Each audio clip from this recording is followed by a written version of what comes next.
Exercise 1.6 problem 10. இந்த ப்ராப்ளத்தில் f of x கொடுத்துருக்கு, g of x கொடுத்துருக்கு. இதில் இருந்து f composition g கண்டுபிடிக்கணும். ஃபர்ஸ்ட்ல given f of x equal to 2x squared and g of x equal to 1 by 3x. f composition g of x கண்டுபிடிப்போம். f composition g of x equal to f of g of x equal to f of g of x ஓட value போடுவோம். g of x வந்து 1 by 3x. So f of 1 by 3x equal to அடுத்த f of 1 by 3x ஓட value கண்டுபிடிப்போம். f of 1 by 3x ஓட value கண்டுபிடிக்க f of xல xக்கு பதிலா 1 by 3x replace பண்ணணும். ஸோ 2 into xக்கு வந்து 1 by 3x போடுறேன்.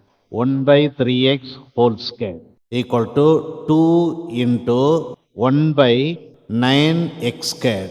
So f composition g of x equal to 2 by 9x squared.